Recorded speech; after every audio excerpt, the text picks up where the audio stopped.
you see things you don't normally see.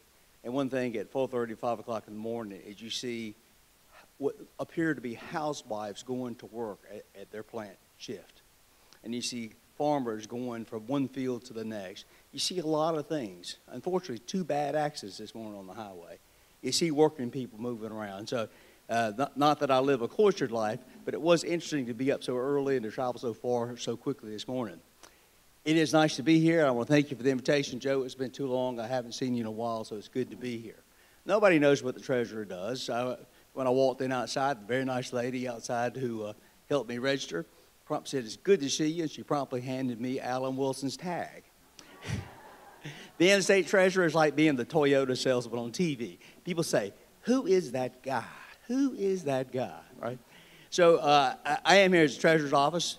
Nobody knows what we do. So I'll give you a little bit of what happens at the treasurer's office. A few months ago, in the middle of the morning, it quieted down. I said, I got time for a few phone calls. So I had a phone number in New Jersey that I wanted to call. So I sat down, closed my door, sat down, dialed, and said, "Hey, Mr. So-and-so, my name's Curtis Loftis. I'm the treasurer of South Carolina. And your sister-in-law used to live in Greer, South Carolina. And the unclaimed property program in my office has about $200,000 for her." Click. He hung up. He's obviously listening when government says don't give people information on the phone. But I said, it's taking me too long to find this guy. So I called him back a second time. I said, "Now, sir, I know that you just hung up on me, but let me tell you something that's really important here. My office has this program, and we have money for people all around South Carolina, and we've just lost touch with your sister-in-law. And I really want you to talk to her and have her call me because I can't find her number personally." He said, "Don't bother me again, you cracker." Click. So by this time, I'm writing my notes because, you know, every time you get a good insult, you got to remember. So I'm emboldened by the fact that he lives in New Jersey. He doesn't vote for me. That put us on a level playing field. So I called him back. I was giving 1/3 time. So I called him back and said, "Mr. So-and-so, give me 30 seconds and I will be out of your life forever." I knew that was a deal he'd take because he was already done with me a long time ago. I said, "We do have $200,000 for her. It's when right at the time her husband died. We've got this money, been tracking her, can't find her. And the reason I've called you back is that I know that every time you look at her, you're going to wonder if that cracker in South Carolina really does have that money. And it's going to eat you up." It was dead silence. You know, I've never been to the abyss before, but they say the abyss is very, very quiet. Dead silence. A couple of seconds later, he says, "Well, I'll tell you. I don't like you. I don't trust you. I think you're that Nigerian prince who follows me around on the internet trying to get my money. And you have the worst fake Southern accent I've ever heard. But I'm going to have her call you." I said, "Well, great." Click. I hung up on him, kind of. So about 20 minutes later, the nicest woman on the planet calls. She did have, in fact, a little over $200,000 in South Carolina. And because of the nature of her husband and her business, she had about $200,000 more. We do odd things. We do a lot of things in the treasurer's office, and almost always it does deal with other people's money. The unclaimed property program is a fun program. It's something I like to mess with myself, even though we have 15 professionals that do it. That's $550 million that belongs to y'all. And I know that every one of you is sitting there smug thinking, "I don't have any money. I'm far too smart for that." But you do. If you knew the names of people that come through my office that we have money for and that we have to track down and find them. I personally delivered checks for $765,000 to one fella. He only hung up on me twice. And then I had to meet him at Starbucks in public. We have a case going on right now for over $800,000 in Spartanburg. It's a complicated bankruptcy situation. It's been such a travail in tracking the people down and understanding the bankruptcies that the family, this is a wealthy family, said, "We're going to donate the money. We're not going to keep it for ourselves." So these are the kind of things the treasurer's office does. I won't bore you with the real crux of the office because who wants to hear it? All you want to know is it's done well, right? But we are best in class. Last night when you went to sleep, we put to bed about $17.8 billion in the treasurer's office. That is money that I'm the sole trustee for and the investor. And that's if you don't count the $3.1 billion in the college savings plan. Your money is safe, it's secure, it moves swiftly and intelligently around the system, and I couldn't be more proud of it. Now, fiscal responsibility. That's what Joe's asked me here to speak on. I want you to think about that for a few minutes. South Carolina and fiscal responsibility. The two just don't go together. It is a contradiction in terms. And I'm going to say some things that aren't particularly the most polite because I don't have time to get into it as much as I'd like. But a lot of it starts with we're not designed to be responsible with our money. It just isn't in the cards. If Columbia acted the way Columbia is supposed to within the current construct of our government, it's not going to be efficient. It can't be. A lot of the members of the General Assembly, I know, I like them. They don't always vote with me because it's a difficult job to be in the General Assembly because once you get there, as Joe mentioned, you end up having to deal with the devil or you deal with a chair in the corner by yourself.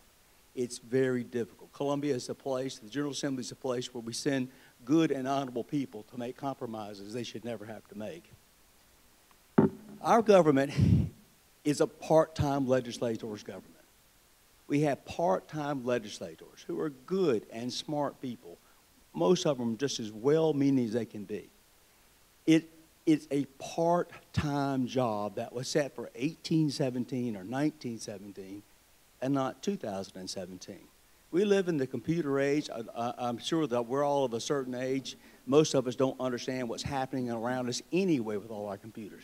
Can you imagine having just a few hours a day to deal with complex subjects? Our entire government is set up so that a handful of people run it. I'm not one of those. In fact, you're not going to have anybody here today that's one of those people. Those people don't have to come here. They don't need your support. The South Carolina Republican Party has nothing to do with them, and they don't have anything to do with it. The Democratic Party has nothing to do with them, and they don't have anything to do with it. They are extraordinary. They have nothing to do with the rest of us. They don't need us. We have part-time legislators running a government mainly managed by part-time boards and commissions who are managed themselves by the full-time and very self-interested staffs that they're supposed to be overseeing. And so what happens is you end up with this sense that if you have a board, and maybe the executive director of that agency makes $200,000 a year, because it may be a big budget, a big organization, or $150,000 a year, they're smart people. That staff is very smart. They're there every day working hard. You may have heard the old saw about farmers and goats. You know, the farmer's got 2 hours on Saturday morning to look after his fences, but the goat's got 24 hours a day, 7 days a week. Well, the full-time staff has 24/7, and they have resources. They have experts. They have outsiders that can help them. All the boards and commissions do, and I sit on some of these boards, is we rubber stamp the acts of other people. We have boards that answer to boards. We have commissions that rise up to boards that then go to other boards. We have boards that have the legal right to only review, but yet they give approvals. So it's a system designed, again, for the appearance of a lot of people to be involved. But those boards and commissions are generally appointed by the same 2 or 3 or 4 people. They're run by the staffs that were selected and paid for by the people who appointed them. And so we get in this vicious circle where everything is run by 3 or 4 or 5 people. So how does this affect you? I mean, what does it mean to you? How does this manifest itself in such a way that it's meaningful to you? Let me give you a couple of experiences. Joe mentioned the South Carolina retirement system by inference, the money that the Treasurer's Office does not manage. From 1945 to, I think, 2006, the Treasurer's Office did manage the retirement system, and it was a fully funded system. It was considered conservative by nature. It didn't have big payouts, but there was no debt involved, virtually no debt. When I was elected, I became a member of that. And I'm going to try not to bore you about the finances. So if I start to, somebody just go like, too much, because it's early. And also, if you got a question, feel free to throw your hand up. And by the way, I am remembering who is here, because I know it's 8 o'clock. And I know that there are others who chose not to come down to see the Toyota salesman. I will remember. So when I got to the Investment Commission, what did I find? This is a $30 billion fund. Now just think about that for a minute. Does anybody in this room believe that they know how much money $30 billion is? I deal with these numbers all day. It boggles my mind to actually try to think about what that means. Well, when I got there, what did I find? A part-time board running full-time staff. Now, the full-time staff is very, very bright. Chief Investment Officer made $468,000 a year as a state employee. $468,000 was also his bonus which he was able to set it effectively. They were the worst performing large pension plan in the country. Now, it's not often that you get to meet the worst of anything, right? I mean, you can meet somebody who's pretty bad at something, but how often do you get to categorically say, you are the worst? But they were the worst. And over the last 10 and a half years, we've underperformed the Dow Jones by $10.5 billion. That's right at $1 billion a year of underperformance. So for that pleasure, we were paying top-notch salaries. Not only were we the worst performing plan in the country, we were paying at the same time the highest fees in the country. So it's like going into a Rolls-Royce dealership and paying $565,000 for a new Rolls-Royce. You just paid the top dollar, and you walked out with a 1974 Vega. We were paying the bills to be world-class, and we were getting the results that were costing us a terrible amount of money. So I started talking about it, and I thought, well, surely I've stumbled on this, and that all I've got to do is let people know. And I knew that Mark Sanford had talked about it some, and to Mark's credit, he did more than most people ever knew, and he was dead on. But nobody cared. I want to tell you, nobody cared. This comes back to the power of those 4 or 5 people. Wouldn't you think the teachers would have cared because they're in the teacher system? No, not when the teachers' organization is in the state retirement system and the state health care system. I mean, not their teachers themselves. Of course, they are. I mean, the little organization, they're SCAA. So with the policemen, so with the sheriffs, so with the counties and cities. They should all be, right? But all of these organizations that make a lot of money, far more than state tax dollars, state payers make, they make hundreds of thousands of dollars a year. They're in our retirement system. Remember when Lonnie Carter down at Santee Cooper walked away with his $568,000 in retirement? Well, a lot of that was because they put him in the system. They put the whole place in the system to have more control. And that's why he was able to walk away with such a large retirement. So it comes back. When you find wrongdoing, when it's clear and demonstrable, when the Wall Street Journal agreed with us, when the New York Times agreed with us, when Money Magazine and Forbes and Bloomberg, all around the country, we were getting great press about starting a trend about high fees and low returns that were actually going on across the country, but not here in South Carolina. Because whenever a reporter went to the state government, who did he talk to? They talked to those 4 or 5 people or their emissaries, and they would say, well, you know, he's crazy. He's just a right-winger. He's just a Tea Party nut. The most aggravating thing about this whole thing is when it's all said and done, and we know now, and everybody knows now, there's not one person who will deny this, that their performance was worse than I thought, their fees were higher than I thought, and the debt has been passed on to the taxpayers. Not one of them has come back and said, you know, you were right, I'm sorry. Now, I don't personally need that, but what does it say about our state when you can have a pitch battle, when you can fight over things that can be proven one way or the other, and when they're finally proven the guy who was right got fired, and the people who were wrong all got promoted? That's where we are. And even with the newspapers, I think about this a lot. Not one has come back and said, you know, we don't like that Loftis guy. We just don't like him. But he was right. The problem, again, is if we don't acknowledge when reformers grab a hold of something, when they fight it and they wrestle it down, identify the problem and lay out the information, if we don't follow it, it's not the bad guys, it's us. They had the information. Now, go into the investment commission thing because I want to show you about how a few people run the place. And I'll end this, and then I want to move to Santee Cooper and SCANA because it'll show you there and again. One of the things they used to always say about the investment commission was, they're not investing this money for the retirees. It just doesn't make sense. You can't make this work. Oh, Mr. Treasurer, they'd say. That's always, when they say Mr. Treasurer, you know they're really thinking, dummy. They'd say, Mr. Treasurer, if only you understood. Well, I understood, and I understood plenty. So I'd say that they're investing for other people's reasons. And, of course, what does the guilty guy always say? You tell us the reason.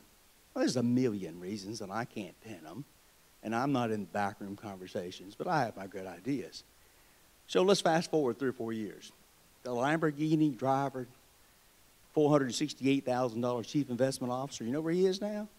He's out running his own business. One of his businesses, of course, is he sits on a board of directors of an investment started with your money. And you know what he makes for sitting on that board of directors? Probably about what y'all make. He makes $750,000 a year. But he does have to go to Bermuda 4 times each year. We have people who have left us are now with investment houses around the country. And they were the ones who worked on those investments when they came before us. The chief investment officer had it worked out, so he was the head honcho of a $30 billion fund. He didn't sign the first audit, he didn't sign the first check, and he didn't sign the first financial agreement, and he didn't sign the due diligence. He was responsible for nothing, and yet walked away with the bank. I could go down the whole list, but I won't. It existed only because the handful of the most powerful people in the state needed it. We transferred, on average, about $200 to $210 million a year extra in fees to New York from the wallets of people who go to work in Kias and pickup trucks to people who go to work in limousines and helicopters. In 1 year alone, we paid $468 million in fees. And to my knowledge, it is the highest percentage of fees ever paid in the known civilized world. We can't find a higher example. But it went on. In the end, had to write a law, but they fired me off the commission. But I must say that after the 4 or 5 year brawl, we fixed the commission. I mean, it really is a good and honorable place over there now. I mean, I still have some disagreements with them, but we fixed it. It wasn't easy. They publicly censured me. They've investigated me 5 times. They hauled me before the Supreme Court. But we did okay. You know, we got what we wanted. Now, let's move forward, because what do we have now? What's the big thing? Santee Cooper. SCANA. What in the world is going on with that? Well, I'll tell you. Everything happened exactly like it was supposed to. Not one thing went wrong except Westinghouse filed for bankruptcy. Utilities wrote the bill. I know it for a fact. I know the guy who wrote it. He's a friend. He's a very smart guy. He's just working for his bosses. Utilities used their lackeys in the House and Senate to pass it. They used their staff members. The staff have incredible power at a part-time General Assembly. They passed the bill. They changed the regulatory scheme to fit the new law, so that instead of having pitched battles like you might remember in the old days, it was, yeah, come on in. Whatever you want, we'll give it to you. Everything worked exactly like they thought, except for Westinghouse filed for bankruptcy. Well, I've been spending some time on this. I don't have any statutory authority, but I spent a lot of time on this. And what we see is that part-time members of the General Assembly are working hard. I mean, there's some There's some folks out there on those committees, they aren't just grandstanding. They have spent a lot of time. But they have wives and kids and full-time jobs. Some of them have 2 jobs. Some of them have to travel 2 or 3 hours each way. This is complex. How many of you would feel comfortable sitting down and reading 100 or 200 pages of documentation about nuclear power or about regulated energy or about the tax code in both of those? I mean, this is complex stuff. Again, it goes back to this government that we have. Now, they've been given this task to talk about these things. And generally, they're talking about ratepayers, which is good, and things like golden parachutes. These are the headline issues. But in a $14 billion deal, the proposed deal with Dominion, there's a lot more at stake than just those 2. I mean, those are important, don't get me wrong. But when you start looking at these deals, there's a lot to it. Again, without saying anything disparaging about those on the committees, I don't think there's a one of them that's ever been in a $1 billion deal, let alone a $14 billion deal with so much complexity to it. So they're doing, I think, the best they can. I think they've been put into this narrow corridor by the leadership that these are the things you talk about because they wouldn't know what else to talk about, would they? The only reason I know a bit about it is from my time on the Investment Commission. We were on the buy side. See, we would be in the position where we would buy this deal. We would go into this deal. We would invest this deal with the hedge funds and private equity. So that's how I learned all this. I've spent hundreds of hours sitting around with people worth hundreds of millions or even billions of dollars, listening to them talk about private equity and hedge fund deals. I know this stuff pretty well. And that's what's happened here. I gave you some facts about how we're just being outmanned. Dominion, I can't say for a fact because I don't have access to their payroll. Next Era, I mean Southern, Duke, all these other power companies. They have teams of people probably would fill this room doing nothing but these transactions. They're all focused on South Carolina. South Carolina, we got 3 or 4 lawyers. We have some staffers. It could be the best staffers on the planet. They're not trained for this. Scanna and Santee Cooper have been working toward this day for 2 years. We find out 6 months after the fact. Everything we learn has already happened. There are things that we don't know yet that have already happened that we're going to have to deal with. Now, we've lost, since Westinghouse filed for bankruptcy reorganization. They are not bankrupt, they're in reorganization, like some of the finest names in American business have been in reorganization. We've lost, since they filed in March, $2 billion. That's with a B. We've lost it. Not in construction. It's not sitting in that hole out in Monticello. It's not in some plant someplace. It's because we were out-lawyered and outsmarted.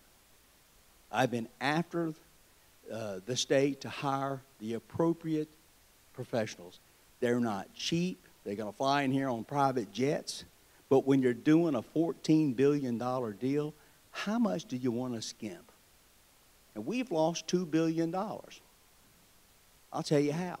And this is why we need lawyers. This is why we need advisory folks. You know, we settled, Scanna and SC&G, and I'm saying this, we in South Carolina, when I'm talking about the 2 power companies. We settled for $2.1 billion with Toshiba. And we got that money from Toshiba, and that's the mothership. And the mothership said, we'll give it to you, and we're going to pay you over 5 years at a stated rate of interest. Well, for some reason, we said, we're worried. We might not get paid. So we sold that debt to the hedge funds, something the hedge funds do every day. They're good at it. Hedge funds paid us $1.7 billion. There's a discount, but we got it all, and we lost that risk. Now, I wouldn't have done that, but I can understand why they did it. Mainly, I can understand why they did it because they didn't have investment advisors. When they heard that Westinghouse went into bankruptcy, they thought they were bankrupt. Westinghouse is a thriving business. They're a monopoly in the spent fuel business. It's in the process of being sold now for almost $5 billion. We didn't know what they were worth. We didn't know what Toshiba was worth. Toshiba has a chip business worth $18 billion. It's in the process of selling. So go back to the debt. So we sold the debt. I disagree, but it's okay. People can disagree about things. So then what happens is Toshiba didn't wait 5 years to pay the debt. They paid it in 4 months. Well, hell, I knew that. Because they're a listed business on the Tokyo Exchange, they can borrow money at less than half of the interest rate they were going to pay us. Why would they double their interest? Again, we didn't know who we were dealing with. So the hedge funds made $177 million of profit in 4 months. But that's the small potatoes. That's the small potatoes. Along with when we sold them the debt, we also sold them our bankruptcy rights. Because we believe that our bankruptcy rights weren't worth anything. We believe that because of the way the contracts were written, that we weren't entitled to it. There's also another reason: Scanner's in a hurry to get the plant abandoned. So what happens then? We sell the bankruptcy rights and the rights of breach of promise, fraud, negligence, all of those things. The hedge funds then turn around and file bankruptcy rights for $1.67 billion. Now, that's not the original money I'm talking about. This is all brand new. So 2.1, we sell it to the hedge funds. For 1.7, we get that money. They get paid in a hurry. They get all their money back plus $177 million. And then they say, on top of that, we see this piece of paper. We have the bankruptcy rights, so let's file. So they file, and about a month ago, maybe a month and a half ago, the estimation motion was filed, which was approved by Westinghouse to pay them $1.67 billion. So there's two errors that are almost $1.9 billion because we are too cheap and too stupid, and we're run by part-time people who are too damn proud to go out and hire somebody. So the next time you hear something about we need school buses or we need lower electricity or we need anything, just remind them we've already given away $2 billion. And it's going to be more. Santee Cooper is going to be a bloodbath. I can't imagine what we're going to do with Santee Cooper. We have yet to evaluate it, what it's worth to us, what it's worth as a sale, what it's worth if you split them apart. I mean, there's so many different facets of the deal. So get a little complicated, get a little thick, and get a little time. But what's the point of all this? Is I came down here to talk about one thing, and I ended up talking about this, is because we're all activists. We all have things that matter to us. But sometimes the things that matter most to us, while they are important, are not the most important. And we've got to really start a conversation about a reform movement. We don't have one in South Carolina. We need one. It needs to be a broad tent because a lot of the things that I've talked about today would go over well in a Democratic office convention. It would go over well at tea parties. It would go over well at Libertarian. It'd go over well anywhere because everybody can count. And nobody likes waste. And if we don't get out of this old-fashioned 1800s part-time government, we're never, ever going to truly receive our birthright. We've got to do it, and we've got to do it soon. And as a personal note, I think we need to rely on our elders. You know how people like to talk about how we respect and trust our elders? I think we have to, because the people that have the time and the ability and the wisdom are folks who have been through it and seen it. There are retired lawyers and CPAs and accountants, and business people, housewives, activists, truck drivers. There are all sorts of people who have time, and we have got to start this battle. We're not starting it new. It has been started before. It's just never been finished. But we live in the information age, and we can reach people. And with the horror stories that we have and we can tell, we can make a difference. And a lot of the issues that we may all have in common can go away when we have a government that is clean and efficient and actually answers to us. Thank you very much for your time. Thank you. Thank you.